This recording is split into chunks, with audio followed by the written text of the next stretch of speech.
Okay, the floor is yours then, Mr. Moss. Thank you very much. Hello, my name is Ben Moss.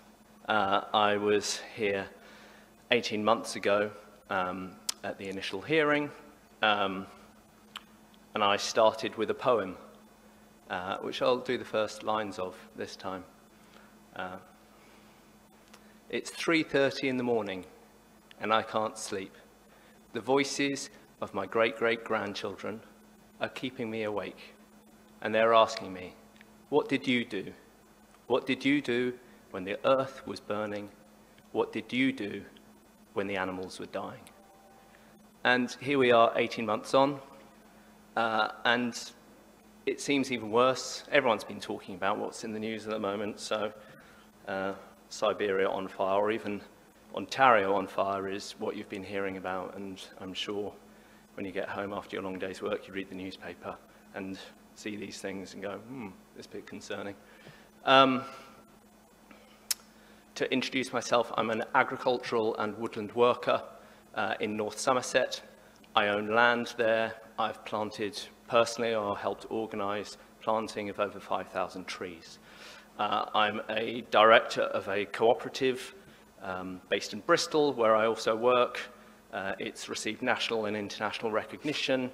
I've met with the then Prime Minister, David Cameron. We've also received awards for Cooperative of the Year and employ 12 people. I'm also director of other cooperatives. My work basically is driven around ecological regeneration, empowerment of disadvantaged groups, and community building. That is what drives me. That's what gets me up in the morning. I'm here, I'm going to talk today about two of the planning issues that I think you have to consider amongst all the other things, and I'm respectful for the work that you have to do, and I do not envy your task ahead of you. I think this must be a very complex case, and you are having to use references that maybe you've never had to consider before. I'm going to be talking about the Green Belt, and I'm going to be talking about economics.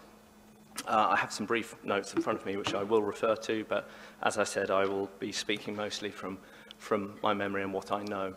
I'd also like to initially refer to something that you may have become aware of last week in the news.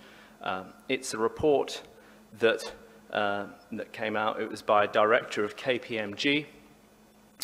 They published it in the Yale Journal for Industrial Ecology.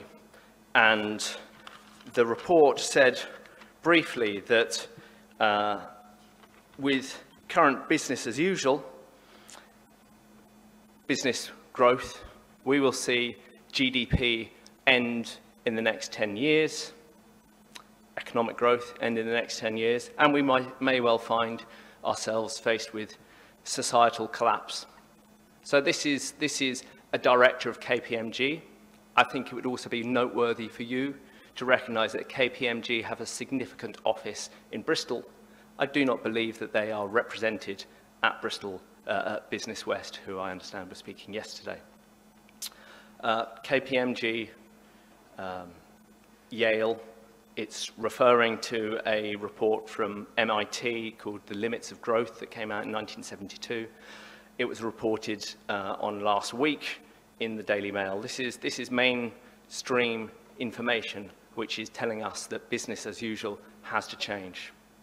So I'd like to use that as a reference point to inform where I am at, because I studied climate science in environmental chemistry when I was at university in Oxford, and I was well aware of the Rio summit, and we were also aware of the Geneva Convention, or the climate meetings in Geneva, which is over 30 years ago now. And there were promises then of the immediate action needed on climate change, and we currently have promises from the UK government, and particular to this situation, Bristol Airport promising to be within the next 30 years at net zero carbon. And personally, I am now grey and a father, and I don't trust anything that this is saying now. So it fills me with fear and anger, and I'm still motivated to do things, but I would like to make you aware of some of that framing in my mind, how long I've known about this stuff and how little has seemed to be happening. And possibly the saddest thing of all is that many people in this room will not be alive to see what's going on in 2050, in 30 years' time. And many of us will not be here to see the desperation and deprivation that we can already expect to see because of the climate change that climate scientists are telling us we're already facing, which is 1.5 degrees at least. And if you speak to some climate scientists, they will tell you it's far worse than that. So thank you for letting me give you that preamble. I would like to, first of all, frame it within the green belt, okay? Think of the green belt not just as a planning exclusion zone. Also think of it as it was originally intended, something which has become all the more relevant during that intra-COVID period that we're in, and it will become even more important as we rapidly decarbonize and relocalize. And the role of the green belt is for leisure and recreation of the city folk, okay? They are open spaces for exercise, to use the terminology of the late 19th century, and to use the terminology of the 21st century, they are the green lungs. They are for the health and well-being and for the enjoyment and delectation of those who live in the metropolis and in the surrounding conurbations. And as significant as that is, it's also significant that the green belt is a wildlife resource.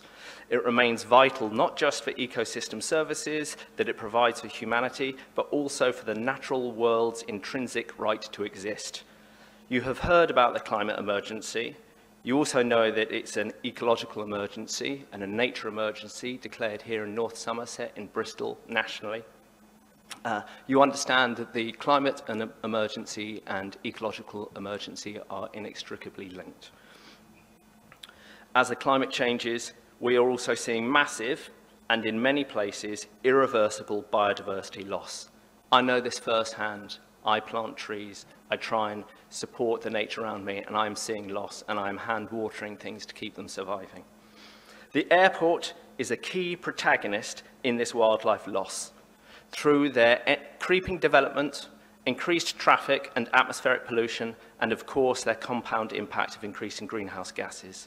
The very green belt, which provides the space for human and non-human life to thrive, is being destroyed by the growth of the airport and its consumptive culture. The environmental charities Friends of the Earth and the wildlife trusts and others are campaigning to enable the green belt to become thriving, biodiversity-rich wildlife spaces, easily accessible through low-carbon means for the mental and physical health of all, but particularly the city folk, who are also experiencing nature deprivation and an epidemic of physical and mental health illnesses. Permit this airport to grow with its sickly greenhouse gas emissions and its tarmac and concrete expansions, and watch the green belt wither and die, and the value and meaning of it with it. Watch as those people and creatures who in this time of climate and nature emergencies need it most, they will also wither and die. Finally, on to economics. I would like to touch on some of the things that the airport has said. The airport will speak of the thousands of jobs that they create and the millions of pounds that they bring to the economy. But I would say first of all, far from creating jobs, Bristol Airport has reduced their workforce by around 30% since 2019. Perhaps they can rehire some of these people before they start talking about new jobs. Bristol Airport also has a history of exaggerating how many future jobs they will create. In 2006, their master plan claimed they would employ over 3,800 by 2015.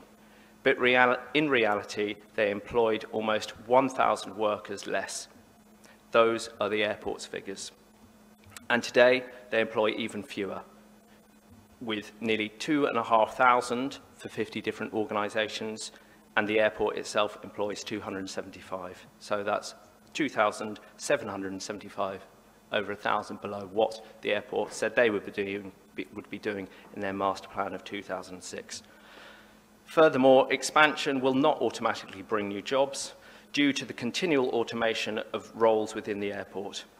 The 2018 Air Transport IT Insights survey found nearly half of the world's airlines and 32% of its airports are seeking a partner to further investigate robotics and automated vehicles in years to come. Airports are interested in economic efficiencies, not job creation.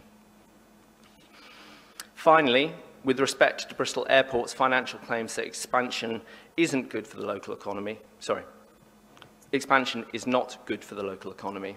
For every one tourist that flies into Bristol Airport to spend money here, another 5 tourists fly out. This is referred to in the New Economics Foundation report. I'm sure you will come across it.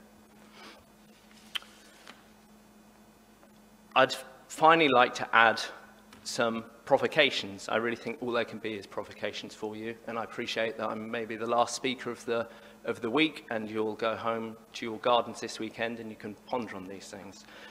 I feel equipped to talk about this because I have a master's degree in regenerative economics. I'm not alone in thinking these things and saying these things. There are many institutions who are also discussing such matters. In fact, the government's own Dasgupta report, which came out earlier this year, framed the issue of GDP and that GDP is insufficient now to measure progress. There are other places which do this. There is the Post-Growth Institute. There's a theory of donut economics. GDP is no longer a suitable benchmark for showing progress. It might be an early indicator of an economy growing, but as an economy matures, GDP and its perpetual growth may not be the way of measuring that. In the same way that you'll have a child, you want to see it grow and grow for the first few years, but you wouldn't want to see it turn into a giant. At maybe 13, 14, 15 onwards, you'd like to see them grow in different ways, and that's exactly what we need for the economy right now. Because to go back to that report by MIT, by the KPMG director, we're now looking at existential crises for this civilization. We also have to look at the money that Bristol Airport is talking about. We're in a place of fiscal terra incognita. The amount of money that has been created during COVID is astronomical. Globally, $250 billion to the aviation industry, and, well, 170, and then they want another $80 billion US. And here in the UK, in the first section of COVID, we saw 1.8 billion given to the airline industry, EasyJet, BA, Wizz Air, Ryanair. What Bristol Airport talk about with economic generation is, there are figures which I think in the coming years and decades, as we really come to grips with this climate crisis, as we come to grips with all these other crises of the 21st century, that these monies are going to pale into insignificance.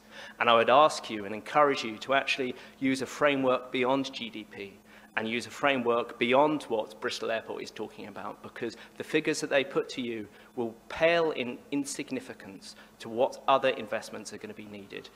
And we know this from Dasgupta report, we know this from the Stern report.